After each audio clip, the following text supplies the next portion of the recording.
Hey guys, I just interviewed Zach Litwack on how to scale to $1 billion in enterprise value. If you're doing digital marketing, trying to scale your business, you don't want to miss our episode.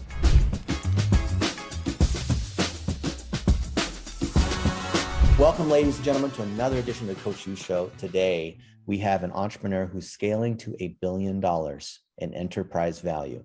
And I've looked over the portfolio of companies that he has bought, and he is the anti-agency. He is the anti-everything, because today in this episode, you're going to learn how our buddy Zach has been scaling and buying these other companies and how you can use that to scale your own company. How do you get traffic?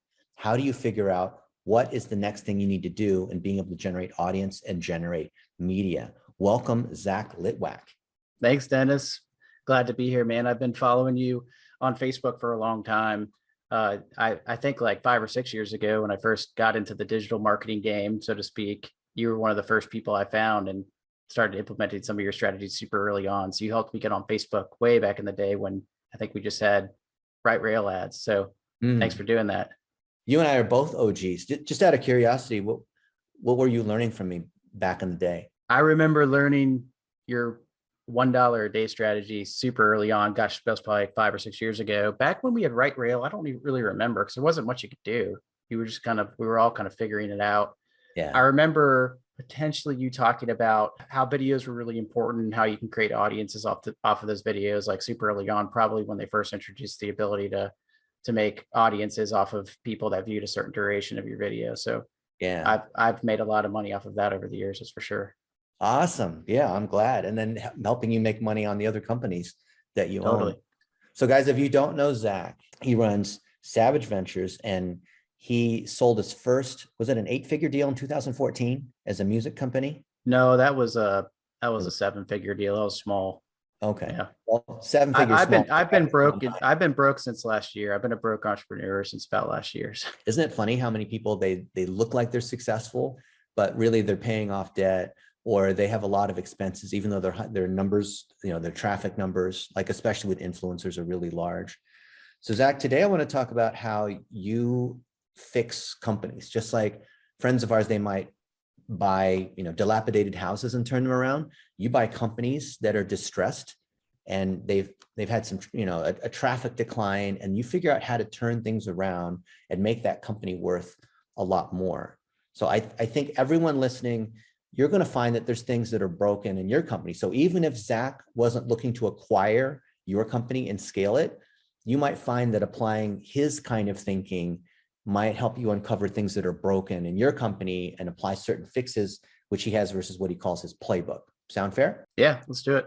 So what is a distressed company, and what are you looking for? Yeah, I mean, we kind of just walked into this because we got our hands on a couple of distressed assets early on. I mean, we didn't start Savage Ventures to say, hey, we're just going to go look for distressed media properties. But obviously, if you come across a distressed company, you can get it for much cheaper. Timing is like the third component to anything in life. I think it's like one of the 3 major components. And if you can time it well, the founders are usually more than willing to give you at least the whole company, or even if it's a majority ownership of the company, for really cheap, if they think that you can dig them out of the hole that they're in. And so an example of that would be last year, or no, we're in 2022 now, late 2020, we purchased a company called Total Frat Move, a legacy college humor brand that had seen better days for sure. And the founders were in their mid-30s after starting this thing, in their mid-20s, and they were burnt out. They had kids, their season of life is totally different. Yeah. And so we were able to come in and get that company for very cheap. And so whenever we do one of these things, it's like, whenever I build strategy in general, I'm like, okay, what is real today? Like, what is reality? What do we have and what don't we have? And so what did we have? We had a massive social audience. We had millions of followers on Instagram across a couple of accounts. We had about 1 million followers on Facebook. We had a massive Snapchat audience too. And so what we did have was a massive audience that already knew the brand and liked the brand. What we didn't have was a mechanism to give them value on a regular basis and charge for that value. And so So you just develop kind of hypotheses around that. Okay, we this is what we have. What can we do with this audience? And so we had three like basic hypotheses when we purchased the company. One is we thought we can do some sort of e-commerce with this audience. We're talking like 25 to 35-year-old, primarily males, but some females who found us in college and they're still fans of our social media handles. Okay. And so we say, okay, we're going to try to run some e-commerce experiments.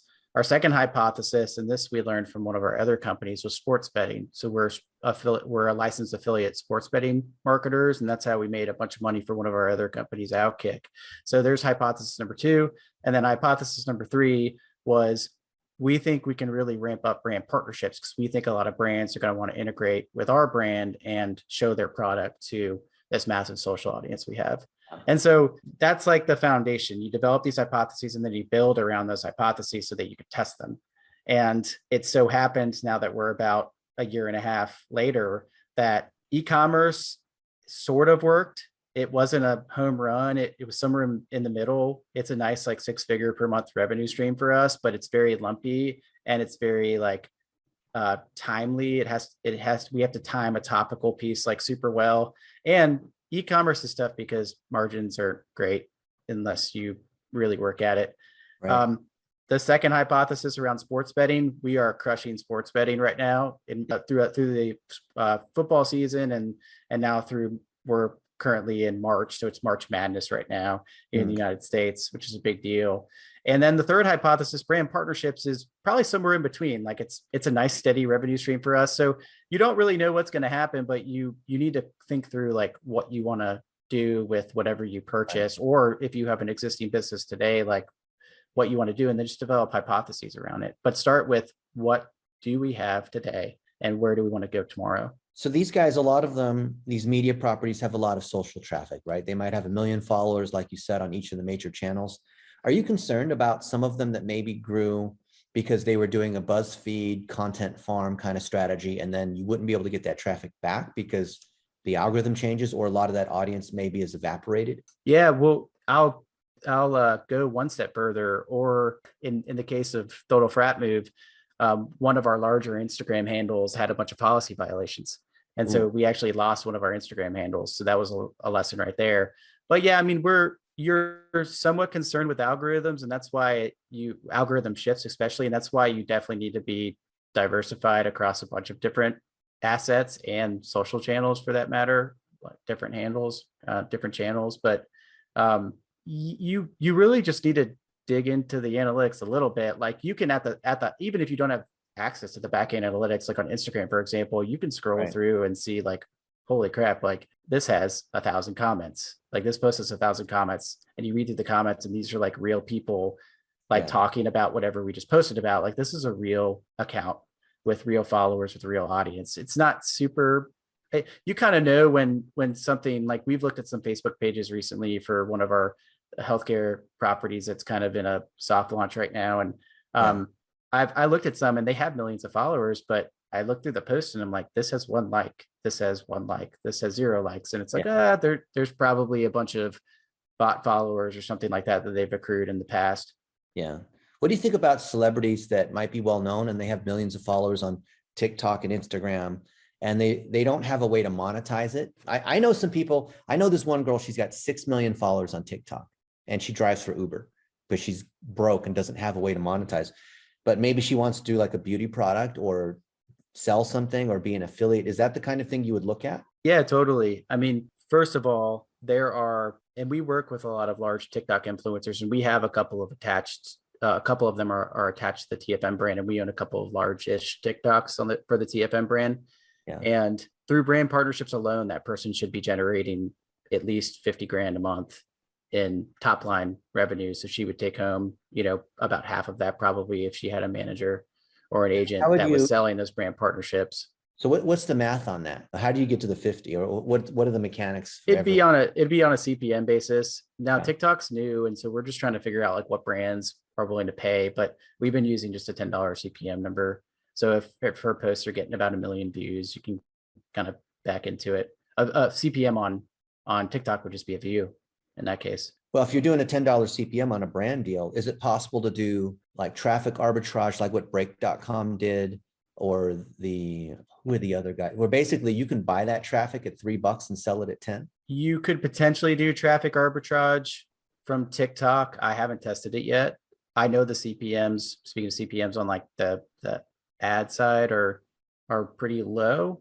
I've tested the platform a little bit, just trying to increase followers for some of our TikToks. And the CPMs were like $2 or $3. It's pretty cheap. Yeah. It's But awesome. then again, if you were in a reach campaign on Facebook, it'd probably be as cheap or cheaper too. But yeah, TikTok is interesting. I think it's definitely a place where brands want to be if it makes sense. Right. And we're running this experiment right now with Total Frat Move, the brand I was just talking about, where Right. we have 2 pretty sizable TikToks, like 6-figure followers, and we've got one that's like 50,000 followers, but accrues like, at least 3-4 million views per month. And we're just starting to have conversations with brands about how the brands that want to get on TikTok and how much they pay. So we're just feeling it out. And then as far as doing e-commerce on TikTok, I think there's a ton of potential there because they're starting to get Shopify integrations going, and they're starting to develop tools much like Instagram has had now for a couple of years. So I think there's an e-commerce play there, but a traffic play, it's been hard to get people off the platform.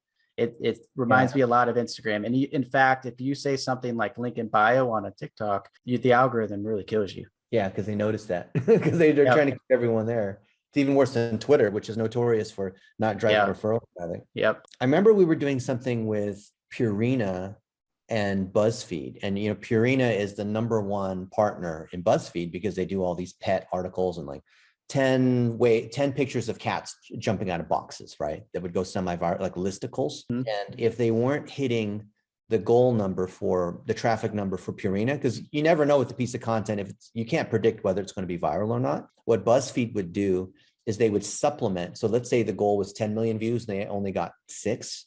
They would supplement the remaining 4 with ads to try to hit that number. That way they can consistently deliver whatever their projection is. Have you considered like a mix of organic and paid, or like how do you think about those two? The only affiliate offer that I've ever scaled into like the millions of dollars in spend is sports betting. So I can't talk to it too much. Everything else from an affiliate standpoint, we're doing organically. I think if you've got the right partner with the right CPA, it could totally work to supplement or even just drive it with paid.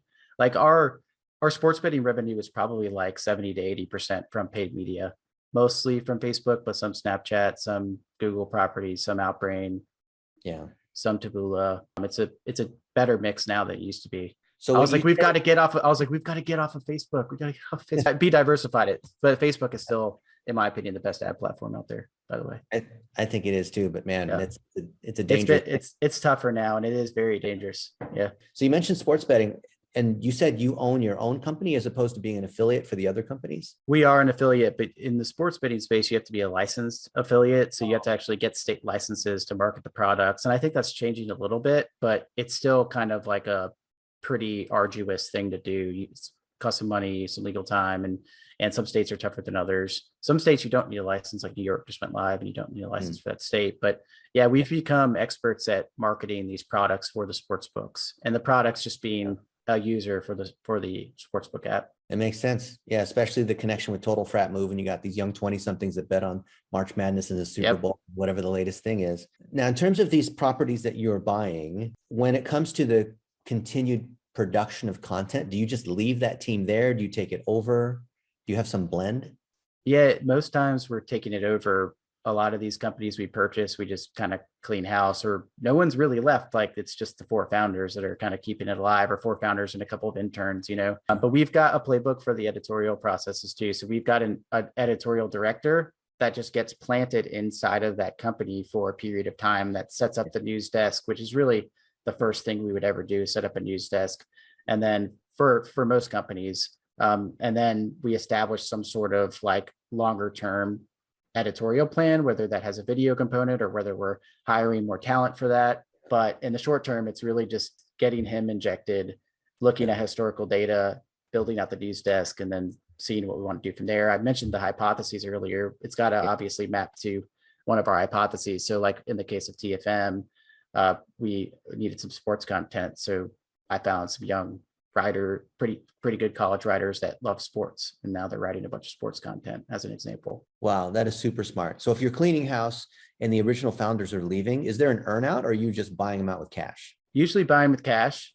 Yeah. So guys, In some cases, there's a little bit of equity left over for them. If we end up scaling it to, hundreds of millions of dollars, we'll make some decent money. so how do you protect yourself if you're writing them a check, they leave, and there's no incentive for them to cooperate or help you out or fix things that might break along the way? Well, leaving them a little bit of equity definitely incentivizes them not to do that. But in a lot of cases, we're kind of just starting from, at least from like a technical or technology standpoint, we're starting from scratch. Like I'm rebuilding the WordPress site from the ground up. And it's better to start from scratch anyways, because you don't know what code is going to break the site in a week. It's a lot of these sites are like 10 years old. Oh, I see. So they've really fallen off a cliff, or they're not continuing to generate much content. They may still be generating a lot of content, but I'd rather start with like a fresh WordPress instance and migrate the post data and the page data. So you move everything to WordPress? Yeah, we're all on WordPress right now. Yeah. Awesome. Okay. Now, in terms of the multiple, if you can talk about that, how do you look at valuation? Are you looking at multiple of like the revenue they have, or traffic benchmarks? Yeah, media is about 3 to 5x on top line usually.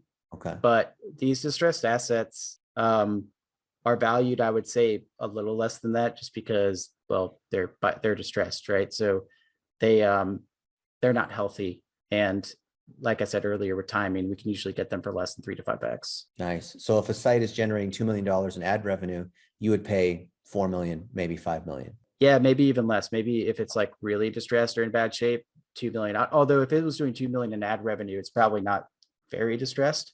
If that was its only revenue stream, I guess that wouldn't be that great. But if that means you're doing at least 10 million set uniques a month, probably, if you were doing about 2 million in ad revenue. I have one site, and I'd have to figure out what the exact numbers were, but it's generating almost 1 million uniques just off of Google organically, and it's free-ebooks.net. So if you type in ebooks, it's a domain rank 74. So it ranks on pretty much all the keywords related to ebooks.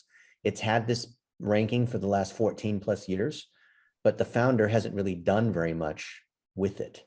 So it's only making money off of AdSense and these $20 subscriptions. So the ebooks are free, but then you can pay $20 to get, you get like 5 free ebooks, but if you want more, you pay $20 and you get all these other sorts of features. And I think it's doing only 20,000 a month or so right now. But yeah, that sounds about right though, for the amount of traffic you're doing. 1 million sessions a month, you said?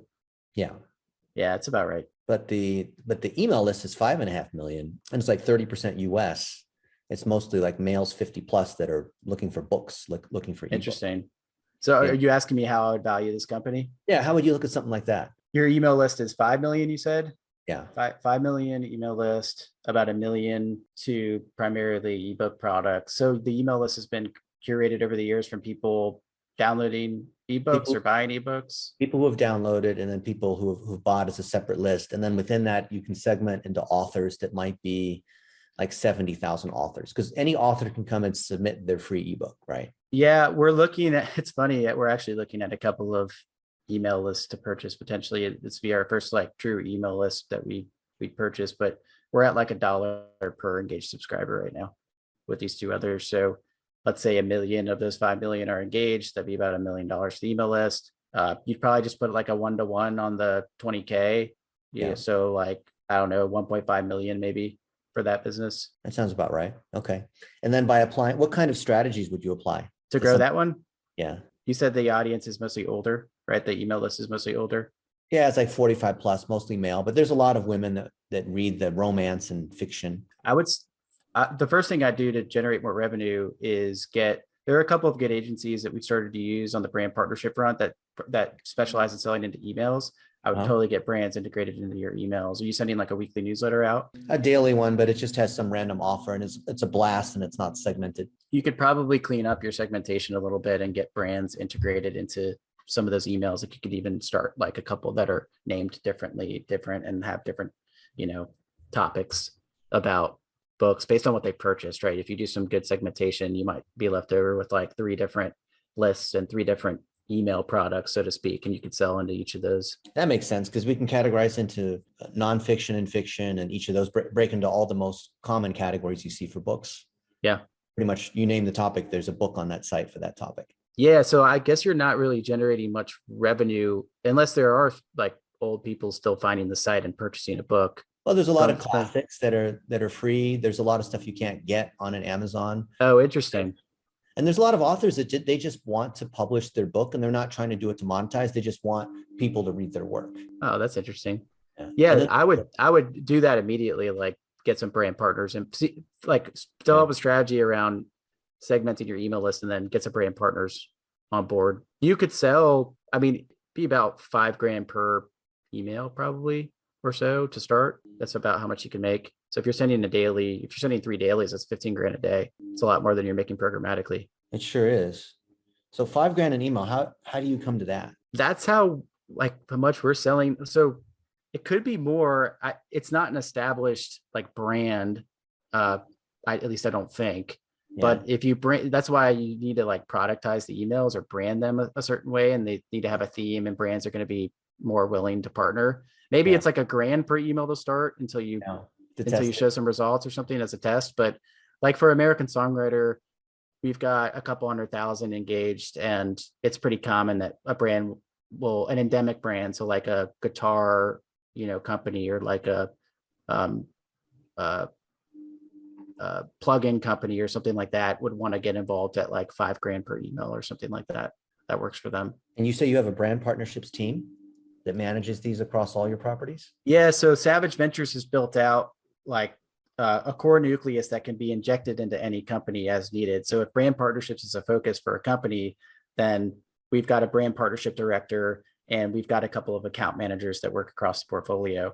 What we're trying to do is do a better job at leveraging our Savage Media division, which is our creative services division. It's really a massive video production shop. So it produces all the content that's not needed for the media companies, but it also works with big corporations. Like we do all of Hospital Corporation of America's video content and a bunch of big hospital systems and banks. And so there's a lot of corporate work on that side of the business. So we're trying to figure out how to take those corporations that honestly want to get in front of some of our audiences and not just do video production for them, but be seen as a place that can distribute that content, whether it's us managing that distribution. So more like an agency, more like Your World, or actually getting that content, in through our media properties. So our media properties would essentially they would become a brand partner of one of our media companies. Oh, that makes a lot of sense.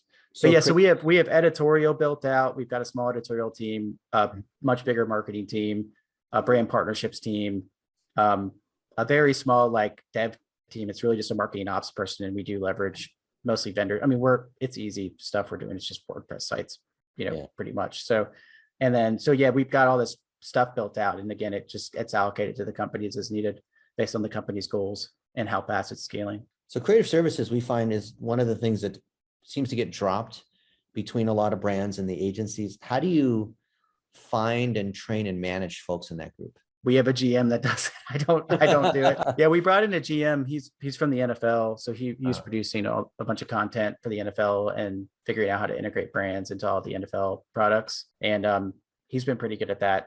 I guess it's something we're still figuring out. I mean, this hypothesis around leveraging Savage Media as kind of like a brand partnership lead generation system for our media properties is new. It's TBD. But certainly that's the way everything's moving towards incubation. Instead of just being VCs writing checks, actually participating in the direction and shared services, because you're sharing that same playbook across all the different companies you buy.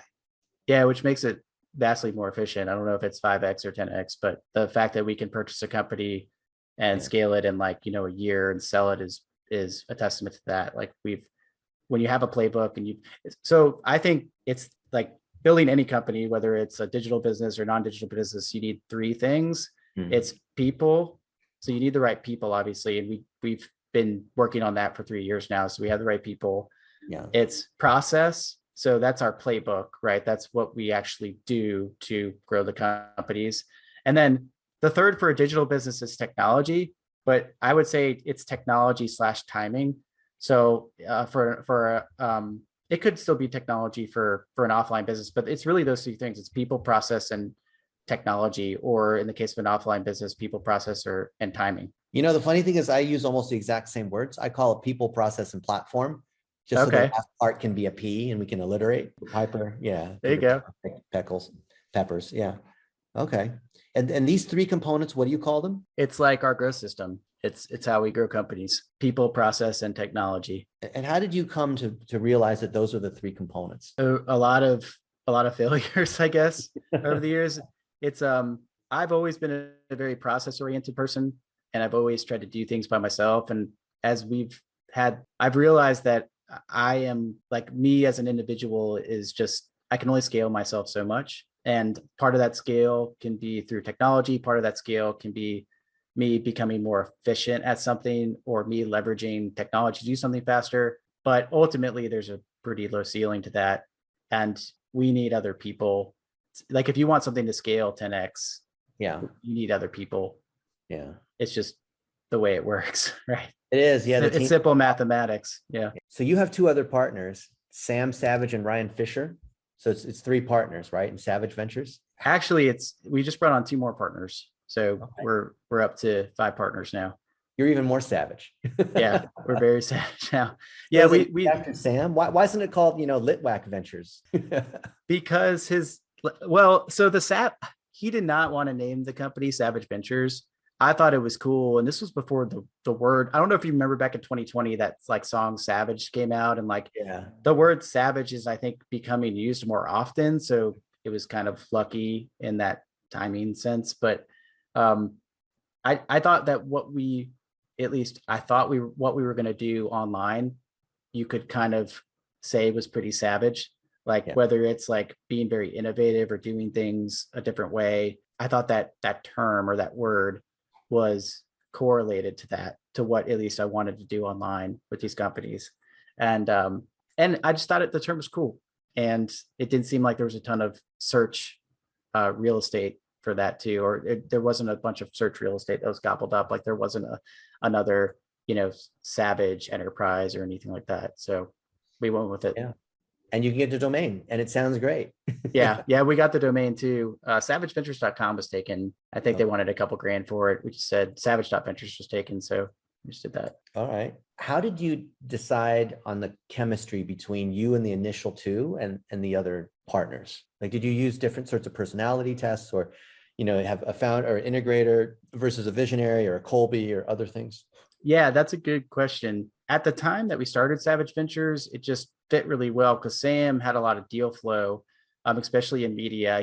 He sold a company to CBS back in 2018, and he's done a couple of other successful media companies before. And Yeah. so whenever somebody has a media company for sale, or potentially wants to start a media company or whatever, Yeah. he's usually the first call, if not like the second call. And so he took about a year off, had a kid after his 2018 sale, and he was ready to get back to it.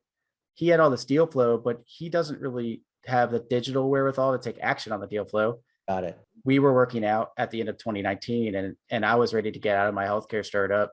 We Yeah. had just raised money, and it was just a good time to leave. And I was like, whoa, you have a lot of deal flow. I have the wherewithal to actually take action on this deal flow, like actually execute it Working out? digitally. You guys Yeah, we both were. No, he's not a power lifter, but he's an avid workouter. He was a competitive runner in college, so we definitely have. We both have, like, competitive fitness drive to us, which is nice. So, like, whenever we're traveling for work, we usually end up working out and That's awesome. taking care of ourselves somewhat. Like, we'll work out and spend some time in the sauna or something like that, get a Yeah. massage.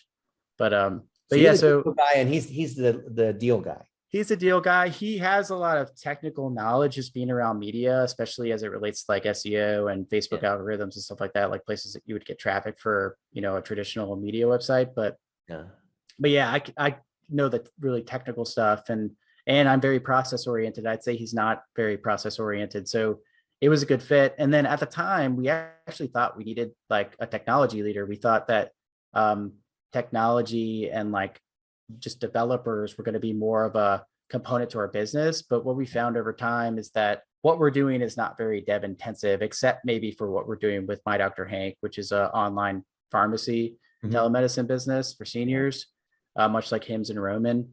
And we actually built a custom app for that, and that integrates with Salesforce. So But even there, it's not super dev intensive, but our media properties aren't. So that's where like the third partner didn't really fit that well. I mean, he's obviously still involved, but we thought he was going to be more of an integral piece, but that's obviously changed. And so the two new founders, one is an attorney by trade, but has a very like entrepreneurial, like strategic mindset. So bringing in an in-house attorney makes a ton of sense if you're doing a bunch of deals. And he was our attorney for all of our other deals too. So we got a chance to work with him a bunch. And then the other partners are a CFO by trade, but also has a very entrepreneurial background, has done some tech startups, and he was always a CFO. So like those are the big three in my mind. It's like technical, marketing, and growth hacking, biz dev, finance, and legal. Yeah, like exactly what we'd expect in a venture fund. And how did that's fascinating. I would think with all the media properties that you own, there'd be a stronger marketing technology component of all the systems and emails and messaging and analytics and those kinds of things. Yeah. The marketing technology, like the technical marketers, is the biggest component of our business. What I meant by it's growth hackers, I see. And as opposed to developers, okay. As opposed to developers, that's where I would draw the line. I can code some, like I can hack some stuff together. I'm like, I get that technical, and we've got a couple of other marketers that are also that technical that can set up workflows and integrations. And if we can't do it natively, we'll use Zapier or something like that, right? So that's where we draw the line there. So we've got 3 or 4 of those guys, maybe like 5 or 6 now, guys and girls that can do that. And so don't really need a developer for much. Like if we need to customize a plugin or something, we'll go, we have a marketing ops person that sits inside the org, helps and like listens to all the business's needs, which 99% of the needs come from the marketers. Right. And then he will work with our 2 offshore devs to execute. Got it. So you're more customizing, meaning using tools as opposed to building new things like new apps from scratch. Yeah, totally. If that's another thing I've learned too, is building stuff from scratch just takes forever. I'm not saying you shouldn't do it, but I really like going from like 2 to 10, not 0 to 2, because honestly, 0 to 2 is harder than going from 2 to 10. So we like to find stuff that's at a 2 and turn it up to 10. Yeah. What are your favorite tools that you like to use in your growth marketing team? Facebook ads. I mean, I guess that's, yeah, I mean, I just live in Facebook ads some weeks, but I like Zapier. I mean, we probably are overly reliant on it in some cases. Like there are probably more streamlined ways to do it. Like our Zapier bill gets out of control sometimes. Yeah. But I'm trying to think what tools. Most of our marketing automation happens in ActiveCampaign.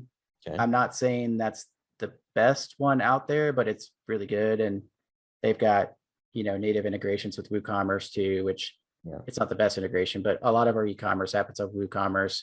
We have some Shopify stores too.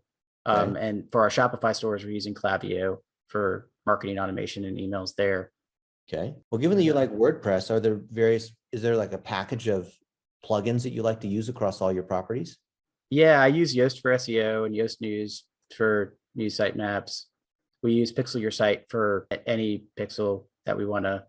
Pixel Your Site's great. It will automatically like turn on e-commerce for Facebook and Google, which is nice. And they're working on something for TikTok. I think they might already have it. So I would strongly recommend installing Pixel Your Site if you're doing e-commerce. It's just an easy place to drop in pixels too, and you could turn them off and on kind of with a toggle, which is nice. So like if you're testing Snapchat, for example, you can pop your Snapchat in there, and actually you can create custom events too with any pixel inside of Pixel Your Site as well. Does that integrate with Google Tag Manager? It does not. It's like that would be the alternative, is to use GTM. We use GTM on some of our properties, but for all of our WordPress sites have Pixel Your Site though. Huh.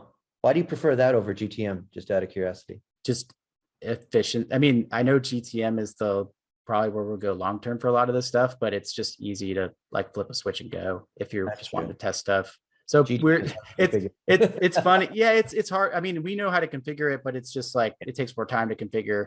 I think the containerized approach is definitely the path you need to take. And I just heard actually Google's deprecating universal analytics. So I think GA4 is way more powerful. Yeah, it is, but it's new to me. So I like when I was like, I almost shed a tear when they announced it. It's like it's like this new. It's like I feel it's a loss inside of me, which is well, they said it 3 years ago, right? So we knew it was coming. They said, we knew it was coming, but now they like gave a firm date for the first time. It's like, oh crap. Here we go. But no, we're on GA4 for most of our stuff now. So yeah, GTM will probably be a long-term solution for us. We have GTM stood up for a lot of our properties, and we do have some customization in there, which causes some conflicts occasionally with the pixel we have housed in Pixel Your Site. But yeah, it's just, I'm all about efficiency. Like if we can just stand up the site and start collecting data as quickly as possible, then we'll actually be more informed as to what we need to do next.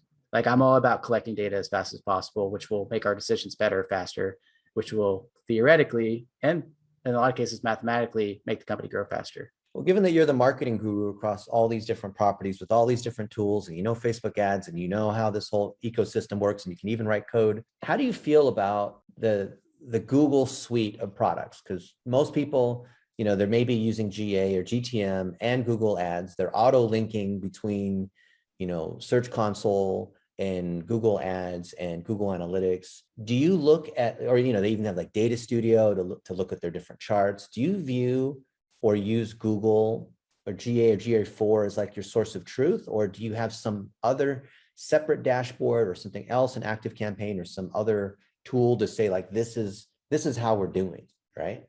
Yeah, I just look across all the tools. We have some dashboarding software called Databox, but that I can pull a bunch of data into like one report, which is nice. But I just look at everything, and I know like over time you kind of get a feel for like what's more accurate than others. But like I'd say Google Analytics is like our best source of truth for our media properties, at least.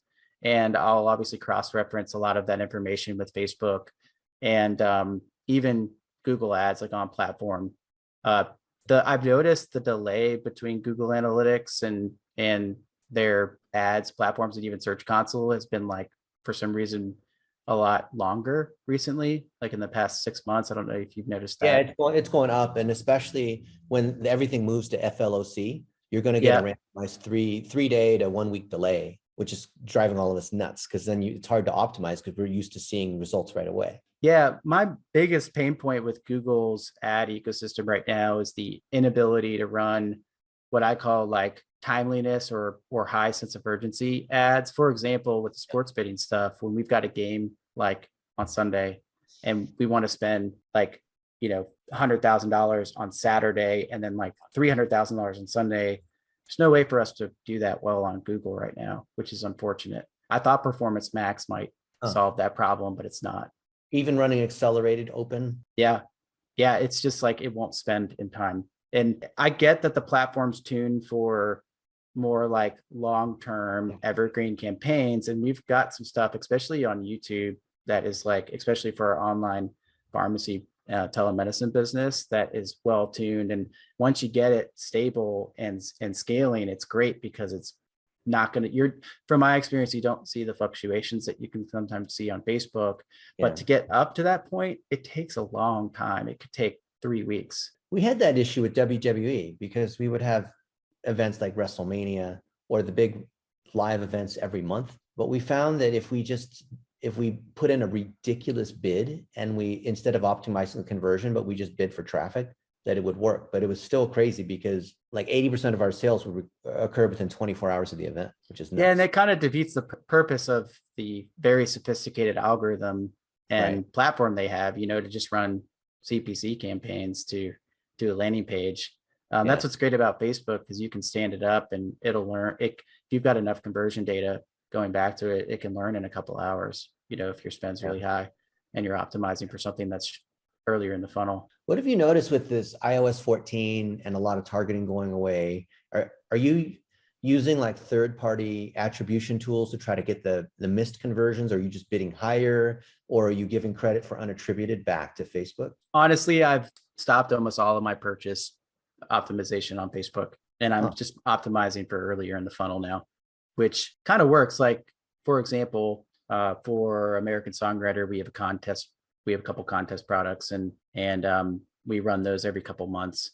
And instead of optimizing across the funnel for purchase conversion, I've been optimizing just down funnel, so bottom of funnel, and some of our middle of funnel audiences. Middle of the funnel being like a certain video view percentage or some sort of website engagement or something like that. And then top of funnel, though, I'm optimizing for earlier funnel stage stuff like add to cart or even going earlier to initiate checkout. Zach, have you noticed a difference in like conversion quality when you're optimizing higher in the funnel? Well, I can get more conversion data back to Facebook, and it's hard because you have to look at your whole funnel now on Facebook instead of just looking at like the ad set level. So Right. like I just look at the whole funnel and make sure it's over a 2. My top of funnel might be like 1, and then I'll see my middle funnel is like a 1.5 and my bottom funnel is like a 4 or something, right? And so as long as I'm cleaning up bottom of funnel, I know that top of funnel, like earlier funnel stage conversion stuff is working. So you're still optimizing then the ROAS, or you're looking at overall ROAS, but you're optimizing. I'm optimizing for purchase. Okay. I'm optimizing for purchases down funnel. So in bottom of funnel, like you've seen the landing page or you've purchased before, something like that. And top of funnel, I'm optimizing for like add to cart or initiate checkout. Have you seen an increase in unattributed or, like direct none traffic where you just don't know where because of a lot of data is being lost? A little bit. Honestly, what's most frustrating is the data gets back to Facebook so much slower.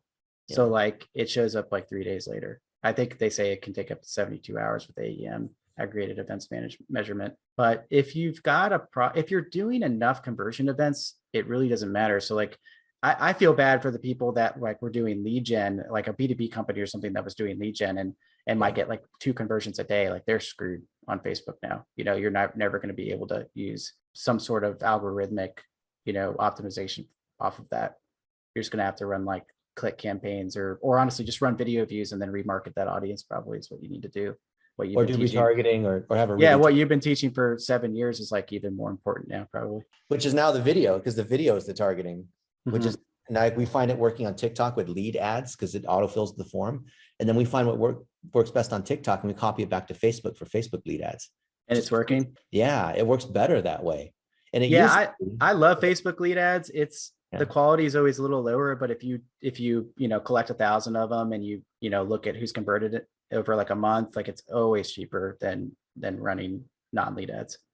On TikTok, we're getting conversion rates, like form conversion rates of normally over 50%, which is nuts. So then even that's adding pre-qualification questions on that form. And the same is true on Facebook, where it's a much higher conversion rate, as versus a regular landing page, because you don't have the delay and it auto populates. But even net of the cost of the lead, being like 3 times cheaper outweighs the fact that the quality is down by like 50%. Right? It's still worth the trade-off. Yeah, totally. Especially on TikTok. I didn't even know TikTok had lead ads. That's awesome. I just haven't had a use case for it. Yeah, that's been in the last 2 months. It's probably 3 months ago on TikTok. I talked to some of the folks there at TikTok because they reached out to us to teach a course because ByteDance is the parent company. So we work with their marketing team and their AOR out of New York and their growth marketing team. But as of a couple months ago, 70% of the spend on TikTok was on Spark ads, which is interesting. Posts from other accounts, because you just give the code, which, Facebook has the branded collaborations tool, right? Which is hokey, or that other entity has to add you to their business manager, which a lot of folks don't want to do. But TikTok has made it so much easier to boost someone else's post. So if anything, $1 a day is more powerful on TikTok than Facebook. Interesting. Yeah, some of our TikTok creators that are affiliated with TFM or make some side money doing that. The creator doesn't seem to make a ton of money though, but I guess it depends on how much is spent. Right. Well, the creator has to be good at negotiating, and they typically don't because they're kids and it's just them and they don't have an agent or anything like that. And they don't know what to charge. Interesting. And they don't do a rev share. Most of everything we see in the deals now, and this will change, of course, in a year, but whether it's in TikTok's own creator marketplace or these third-party marketplaces or like a hashtag paid or whatnot, it's all still, these influencer creator people are still being paid per gig, per project. So they'll be paid like $200 because they have 100,000 followers, or paid like $500 because they have like a couple million, and they have to, make 3 posts or something like that, which then the client or agency can reuse. But what I think it'll move towards, especially with performance marketers like you that actually own these companies, is everyone's going to become an affiliate, where maybe there's some initial upfront, but then you get like 10% of everything that comes through. But the tracking's so hard to do right now that it's hard to do affiliate relationships on TikTok. But I think they'll solve that at some point. Why is that? Just because it's hard to get off the platform, or? Yeah, because when you make it, like right now, the most of the traffic is organic, right? The reason why paid is so cheap is because there's not that many advertisers relative, supply and demand relative to the amount of inventory. So with organic, you can't put in a link because TikTok wants to keep you in there. Now paid, you can. So you can boost these other people's posts and then track how much referral traffic you get. But even then, the CPMs jump from like $3 to $7 or $8 because they penalize you when you're trying to leave the site. So if you're doing like video views or engagement, you're right, $2, $3 all day long. And brands would love to do that because they're not trying to necessarily drive a direct sale. So you get penalized double or triple by sending to the site.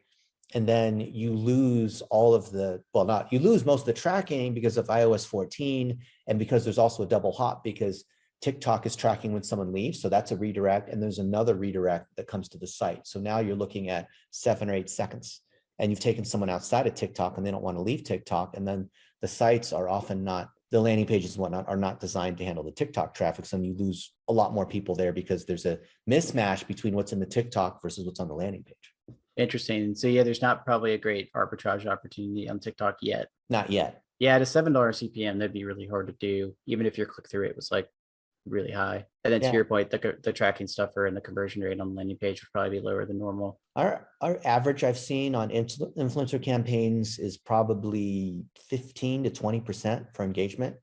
So if our reach is 500,000, then we'll get 200,000 likes on that. And video completion rates on like a 15-second video, we'll see like 10% to 15%. So it's super high because an influencer knows how to make content that is like the first 2 seconds is the most important thing. So these influencers know how to keep people watching to the end. So brands are paying for the influencers to make that content, to get the high engagement, to get that organic boost, and then reusing that ad in a Spark ad or copying the creative over to their account and running it again. So then they can do basically $5 a day, $10 a day against that. And you're doing video view campaigns or are you optimizing its engagement? Okay. But engagement campaigns are basically video view campaigns. Right. Just like on Facebook. Interesting. Yeah. So you're getting deep into TikTok now, huh? Perry Marshall asked me a year ago to help him write the book on TikTok ads because, he's got the book on Google ads and he has the book on Facebook ads. So he thought, why not go for TikTok? So he came to me, and just prior to that, TikTok came to me and said, hey, there's a bunch of people that follow you for Facebook ads. So why don't you help all these people move from Facebook ads to TikTok? And it was a year and a half ago, they reached out. And that's when Facebook was just getting hammered by the government and privacy. You remember all that nonsense that was happening. So it was a perfect timing to basically kick Facebook while they were down. And then that was when they banned me on Facebook. They shut down my ad account and all this kind of stuff. I'm like, you guys have shut me down like 17 times. And every time I've gotten it back, and I did get it back eventually, but I made a couple posts, you might've seen them on Facebook saying, hey, you know what?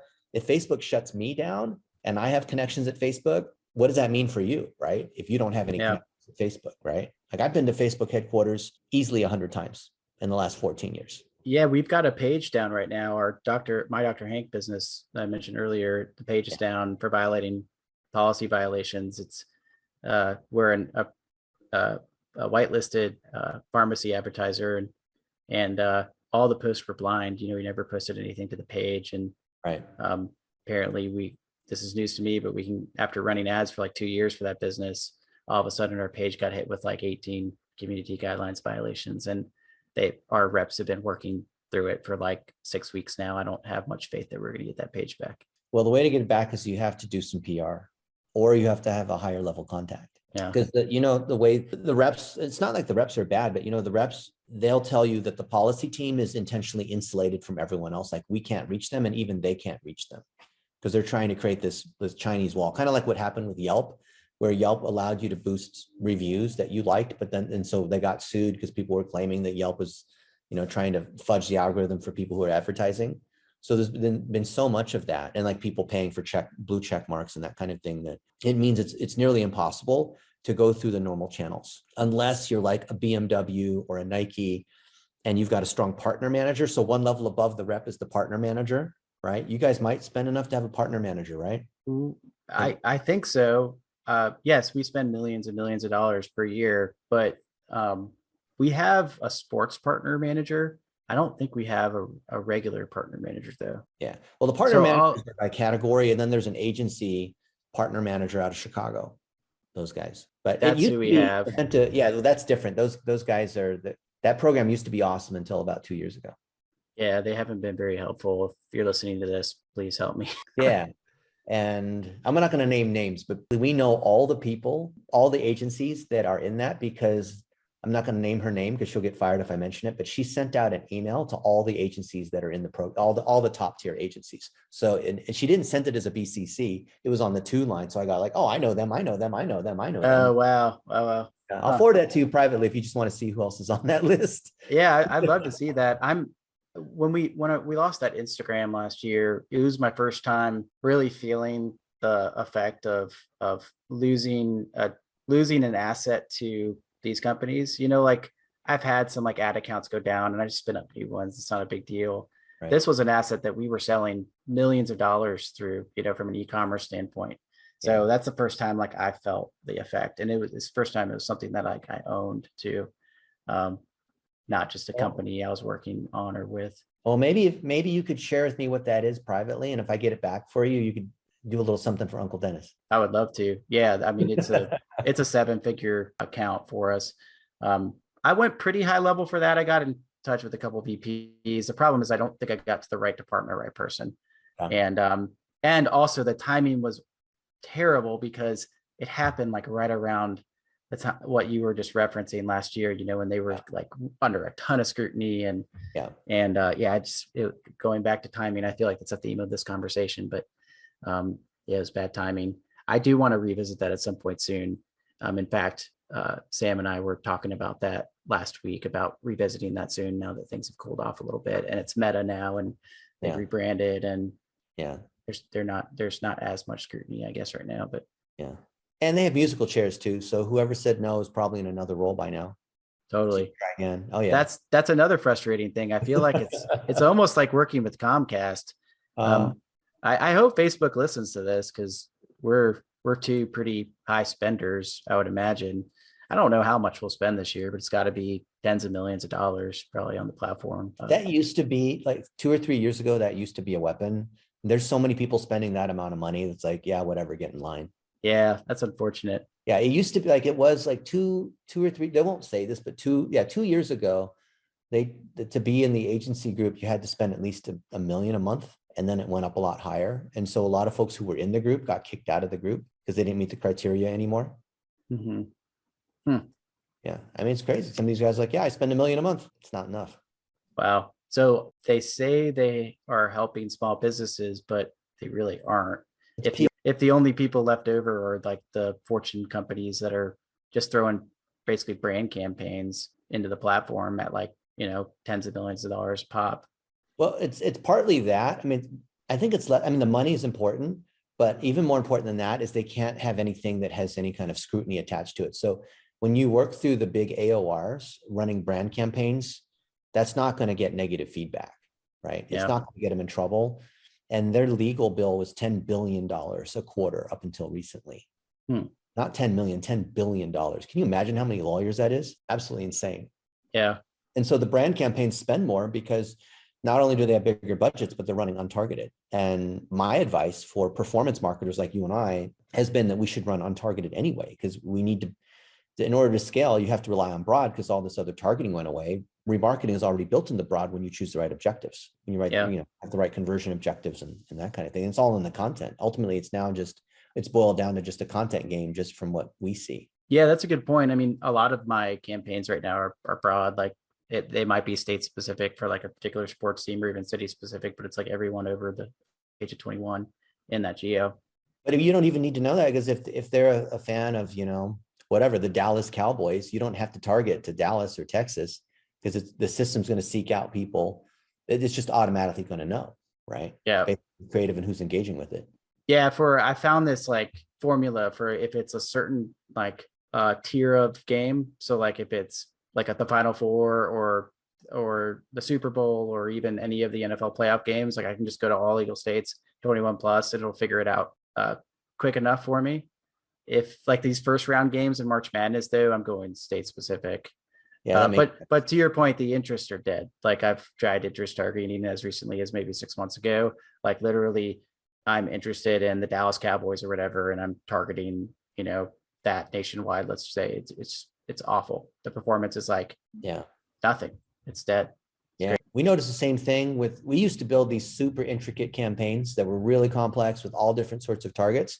Yep. And now our campaigns are simplified, not just because those targets have gone away, but because it's a winner stay on thing, right? It used to be, 50 conversions per ad set per week. Now it's just find a couple winners, run on broad, untargeted, and bid the highest manual CPA you can possibly sustain by increasing the lifetime value. Yeah, totally.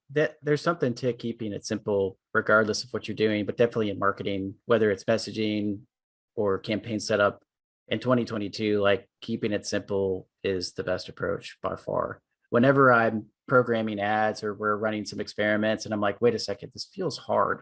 Yeah. I take a step back and I'm like, this is the wrong way to do it. Like digital marketing should never feel hard. In fact, these tools make it really easy. If you've got a decent product, it should feel very easy, and it should be very easy. If it's not, then you're doing it wrong. Zach, that was something we're going to pull out. That little nugget there is a mark of genius, because the mark of an amateur is they try to make it so complicated and so hard. Yeah, we used to over engineer the stuff, and it was partly a product of that. The like Facebook, for example, their platform wasn't sophisticated enough. We had to make it as intricate as possible. Like I remember the days of having like 80, bottom of funnel ad sets, like and each of them had were excluding the other. Like they were so small and precise. Yeah. But nowadays you don't need to do that. And in fact, even if you wanted to, you couldn't anyway. So they for better or for worse, Facebook has now made it more simple for you. And, but yeah, marketing should never be hard. It shouldn't feel like you're pushing a sled up a hill, If it is, that means you have a terrible product that the market doesn't want, which is fine. You just move on to the next one.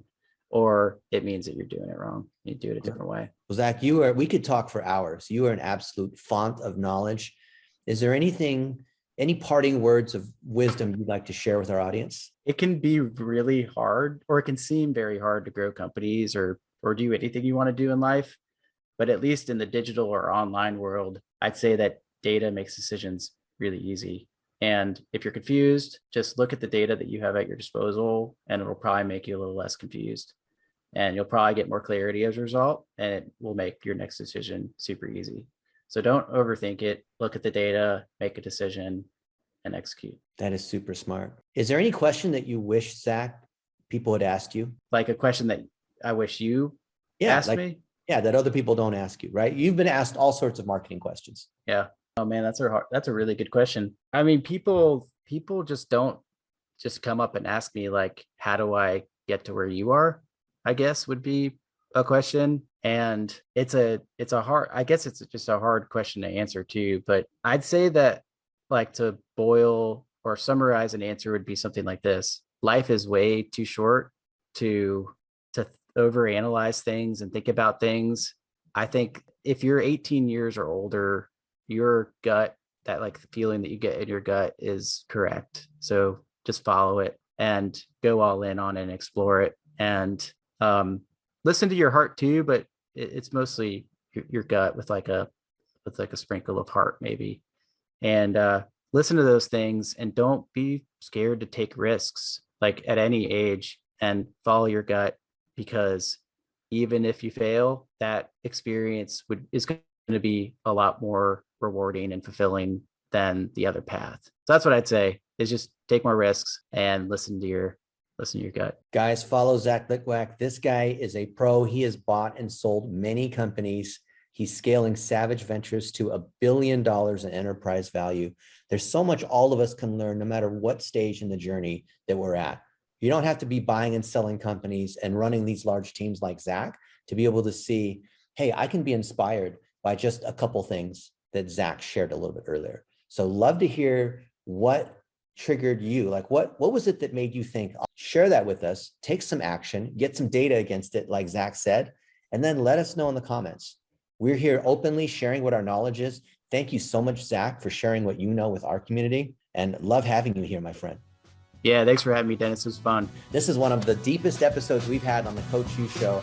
I hope that you guys join us in the next episode. See you guys later.